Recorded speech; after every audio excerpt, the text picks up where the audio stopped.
Hi everyone, welcome to this video. So yesterday I went on a hike at Sleeping Giant Provincial Park and I did a little bit of plein air, which I normally don't do, but I thought it would be fun, so I gave it a try. I brought my dog Cedar and we hiked to Tee Harbour, so it was about a 12-kilometer round trip.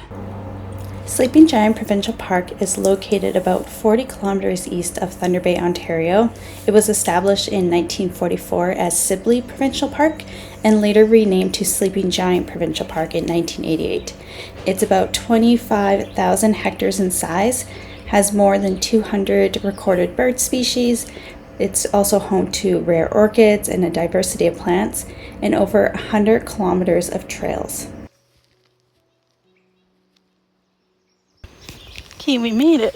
This is one of my favorite parts of the park, just at the tip of Tee Harbour. This is where we're going to paint today. Just don't know what yet, but we'll go find something. It's usually pretty quiet over here, so it's kind of nice. I love the rocks here.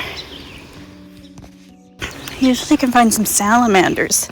Oh, look what we got. I'm thinking they're tadpoles. Oh, cedar. No problem with golden retrievers. Yeah, we'll go find a spot to have a snack and paint. So special.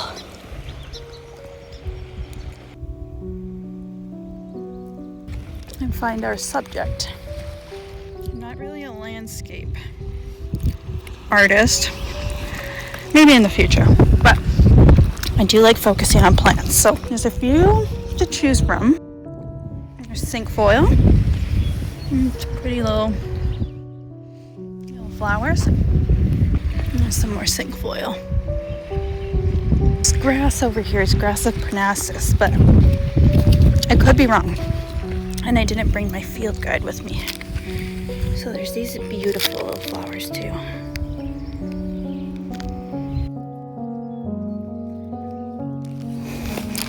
Some really pretty daisies. And that looks like a chive. There's some yarrow. I love yarrow. Yeah, I don't know what that is. Wild onion, maybe?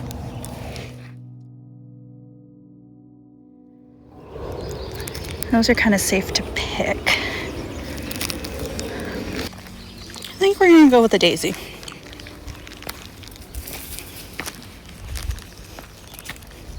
Mostly because it's a bit easier and I don't really want to spend too much time sitting in one spot. I have gotten a lot of pictures for reference pictures. Oh, Cedar is picking the daisies too. So let's pick a daisy. I think I like the looks of this one. Yeah, that one's cute.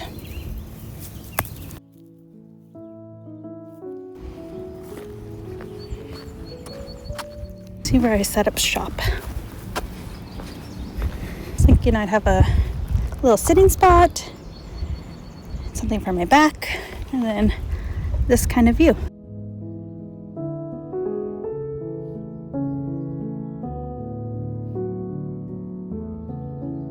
We had some visitors here. You can see Cedar looking at them, but she was a very good girl and stayed pretty close.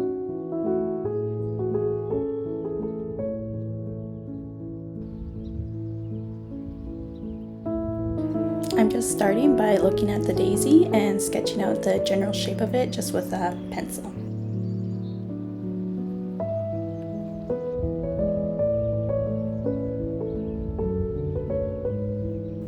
This is the first time that I've kind of sat and just did some drawing with Cedar, and she actually did pretty well. She stayed nice and calm, and it kind of helped that we had that hike to begin with, and she came in for some snuggles and kisses. In here, I'm just starting to block some colors with watercolors, so I kind of just put a very light layer down just to capture kind of the colors there.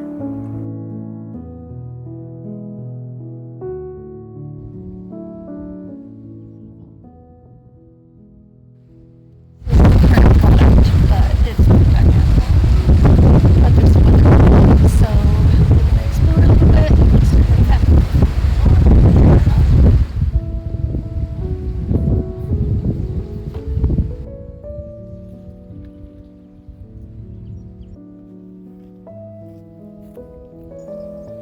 Before heading back, we just decided to do a little look around and just explore a little bit and soak up the scenery.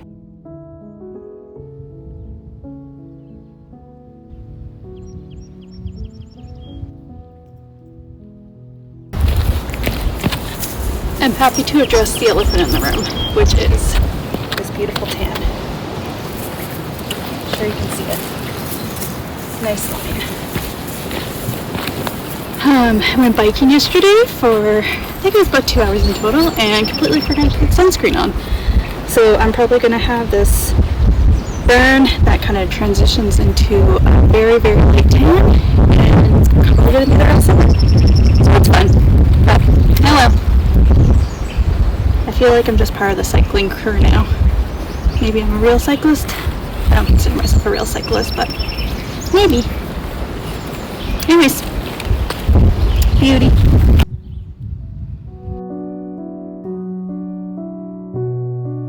One of the reasons that I chose to come to Sleeping Giant Park today, this was the first ever job I had in natural resources, kind of management, education piece. I did not realize that there was a big bug bite until I am now editing this video. Sorry about that. Yeah, and the whole piece of title and timber, the education side, kind of stems from this. Like, I used to be a natural heritage educator and used to teach plant ID, do like shows and stuff. This feels really cool to be back here doing art and sharing it with all you guys.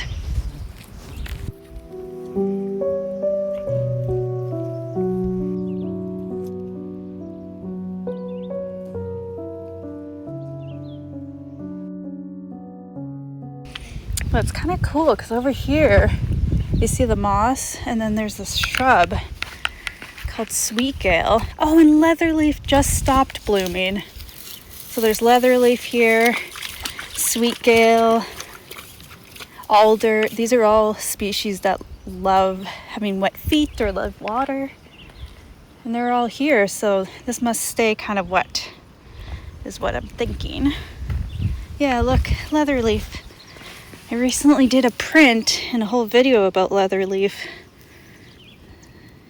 It's an early season bloomer, so it's not blooming right now. And this is sweet gale. It's got such a nice scent.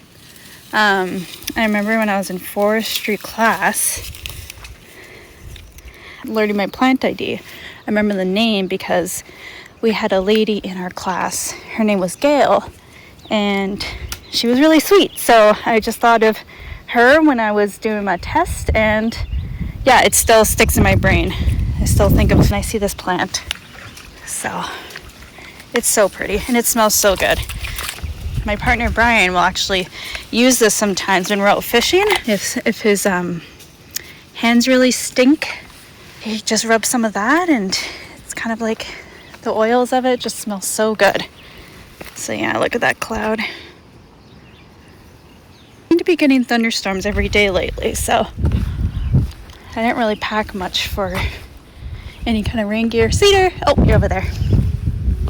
She doesn't usually go far, but oh, there she is.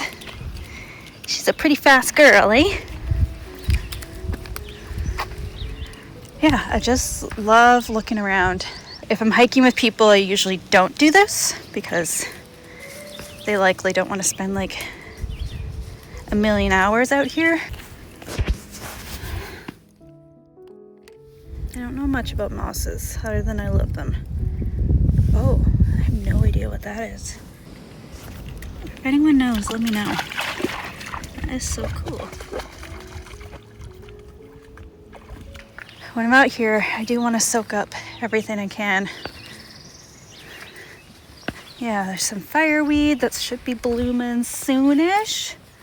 It's kind of a later season bloomer. It's so pretty.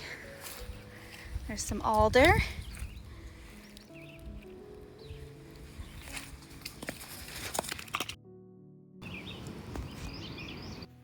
After some exploring, we decided to head back, stop to take some views. Cedar got to swim. She loves swimming with some sticks. So yeah, it was really nice to hike back.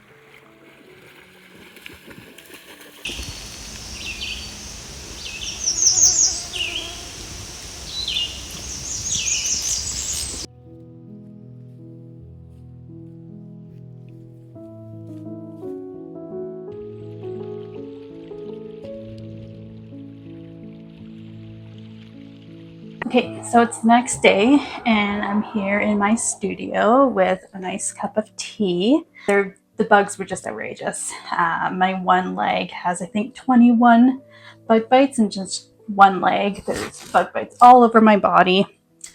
So anyways, I did end up bringing the piece back with me and kind of finishing it off and playing with it a little bit.